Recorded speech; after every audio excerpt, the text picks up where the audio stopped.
You have to trust me on this one. I had a really, really great speech planned for tonight.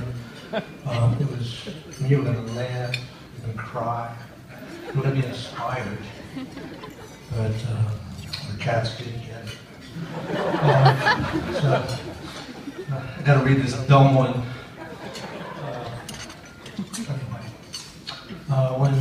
When Miss Bagley told me about this Lifetime Achievement Award a few months ago, my first thought really was, I guess they ran out of people. And of course, when I thought about all the extraordinary people who got the notes from the NAIOP, you're never going to run out. It goes without saying, of course I have to say it, awards like this are not really for any individual, but recognize the accomplishments of the entire team that made you look so good. I did ask Vince Bagley if I got to speak, and he said, absolutely not. I don't think he's here. Anyway, the good thing about more like this is, hey, the pressure's off. I don't need to accomplish anything from now on. I actually do want to say a few things. I'll talk a little bit about a few good friends who have had an enormous impact on our industry, say a few thank yous, and talk a little bit about how Merritt came to be who we are. In 1967, this is the part of you had, the summer between my junior and senior years in high school, I worked for my dad's concrete construction company. We were pouring the floor at the first building at the Alco Place for Dad's nephew, Leroy Merritt, and Ed St. John. They'd only been partners for a short time. Ed had the business model for multi-tenant industrial space. In those days, believe it or not, most small businesses had to just find a small building somewhere to buy or lease, and it wasn't very easy. Leroy was the construction guy. He'd been building houses for 15 years, and he had that expertise. I still remember that day. At the end of the day, the concrete finishers had finished the floor. It was all set up. It was all smooth. It's really, really tough work. It just needed to be sealed. Now, Ed, he's the newbie. He wants to learn construction.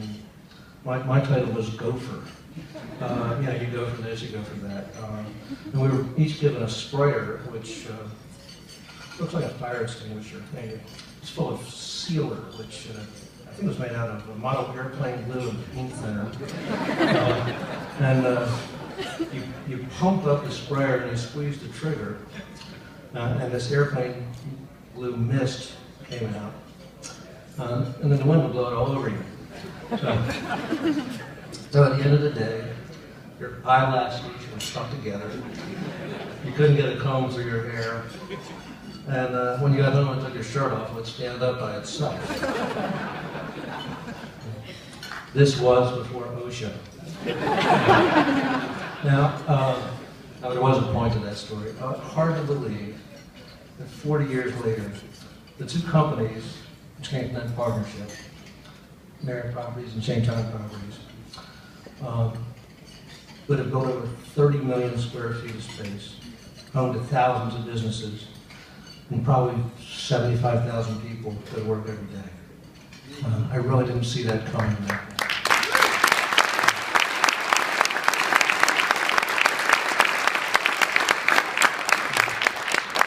Now, Ed was our first partner. David Bovar has been our most enduring partner. In the early 70s, Merritt Bovar developed projects in Arbutus, Taos, and Golden Ring. The next few years, projects in Carter, Starnes Point, Hunt Valley, and Timonium. This was the days before David became the B after KON. One day, David called with a piece of land. He thought we should look at it. He said, well, do you want Merritt to buy it, or do you want to join venture it? He said, I think you should buy it. So then we finally need to look at it. If it was any good, you'd want to join venture it, right? Now, those of us that know David know that, I'd like to just understand, he's a detail guy, he's very hands-on. We were working on the designs for the green glass office building in 21, and we really wanted this to be the first-class office building, comparable to downtown buildings in the suburbs. And we were really having trouble finding restroom finishes we really thought were right. So, but David he was planning a trip to go to Europe with his wonderful wife, BJ. He went into every men's room that he saw in Europe to take pictures. And this is way before camera photos where you could be a little discreet. He went with the Nikon. I'm really surprised he made it back. But I will tell you that David and now Rob have been great partners for more than 40 years, and we're still going strong.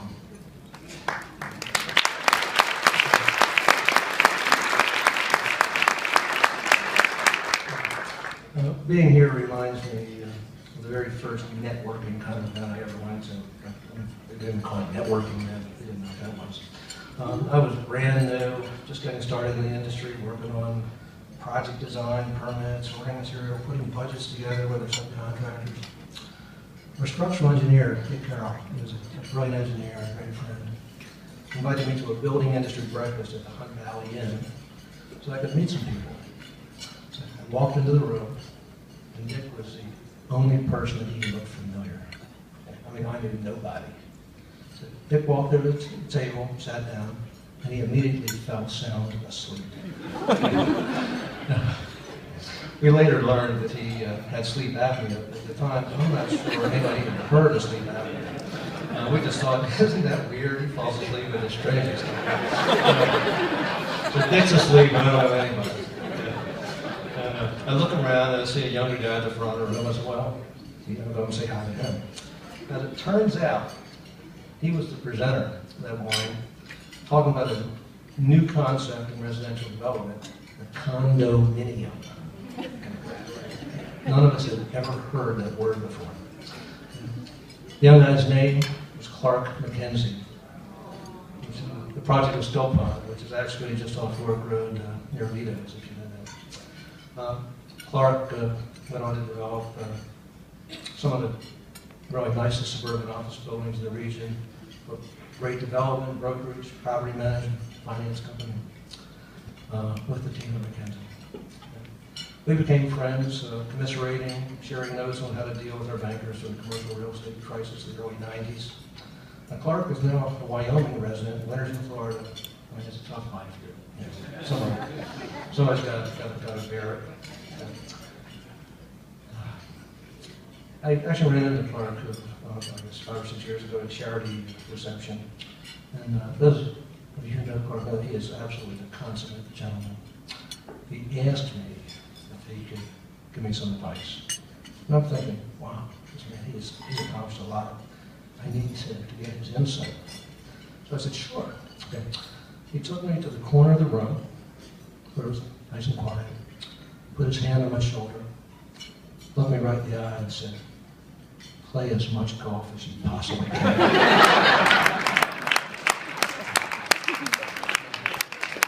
Any of you run into Clark, Jackson Hole, or St. Andrews, or Pine Valley, or Seminole, whatever, please let him know that I'm trying my best. Some of the best advice I ever got came from a man who was a key person at Merritt that I think a few of you are probably old enough to remember. Bill Hallmark, who passed away in 1981.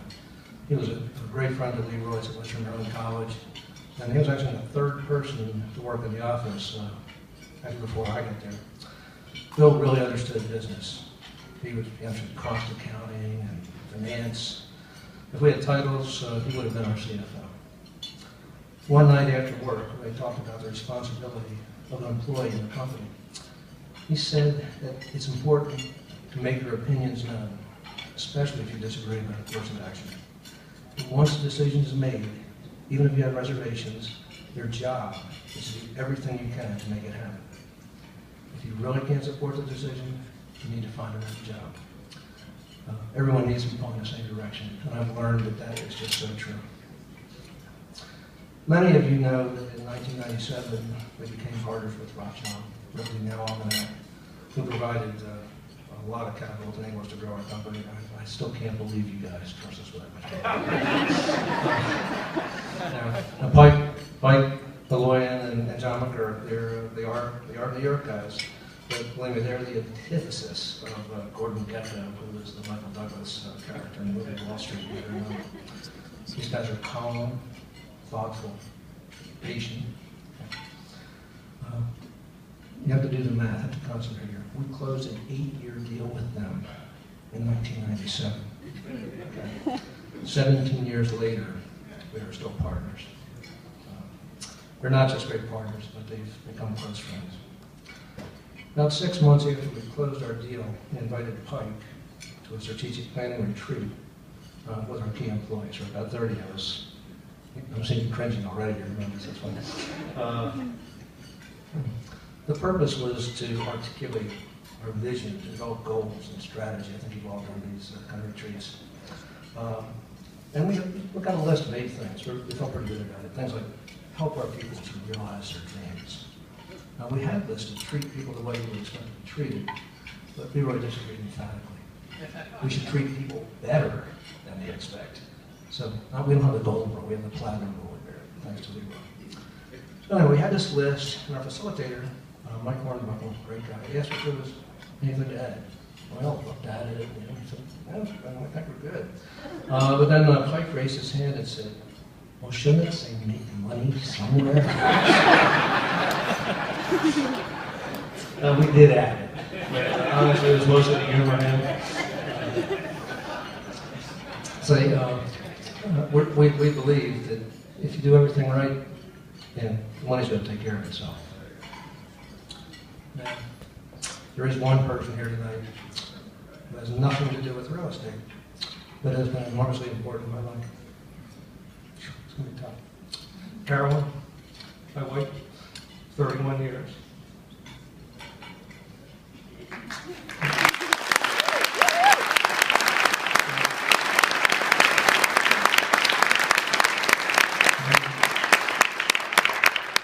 She's a woman of great faith and incredible strength. During times of exhilarating joy, crushing grief, she's been the rock. She's kept me grounded. Sometimes literally. Don't even think about playing golf this weekend. If you don't know. We have those conversations. My 2 amazing daughters, Holly and Jamie, are both here tonight. And it's obvious to me that both of them have inherited their mother's strengths. If I were to thank everyone here who's played a key role in my being here tonight, you'll understand this reference if you grew up in the home in the 50s or 60s. It would be like Miss Nancy with her magic mirror on romper. I see Buddy, Joe, Pete, Judy, and Cynthia. I couldn't possibly name everybody, but you know who you are. And please know that I appreciate every one of you. And in order to understand who we are at Merritt, we really need to understand where we came from. A little history. Leroy's mother, Ruth, was one of the oldest of 8 kids raised on a farm in Carroll County around the time of the First World War. My dad, Eddie, was the baby. He was orphaned when he was 13, when his father died. His mom had died on his own too. Now this was 1933. Probably the worst year of the Great Depression. Unemployment was 25%. There was no Social Security. There were no unemployment benefits. Ruth took in my dad, and his older brother, Harold, was a year older. Her son, Leroy, was 3 years old at the time. Ruth and Leroy's father, Roy, were among the lucky ones. They had a job running the Seeger House, which was then on the waterfront. In those days, those that had helped those that didn't. You shared. You valued your customers. And if they came on hard times, you helped them. Ruth took in boarders in the house, paying whatever they could afford. People took care of each other. People, they pulled together to get through. They say that you learn the really important things in kindergarten. They couldn't afford kindergarten for Leroy, but the things he learned, he knew before he was 5. You share what you have. You care about people. and value those relationships as long as you live. People are more important than money, even when you don't have much. It's about relationships, not transactions. This has been ingrained in our DNA for longer than I could possibly know. This is reflected in the Merritt team, which is not only our employees and partners, but our contractors, engineers, attorneys, bankers, and our customers. Now it's time for the commercial.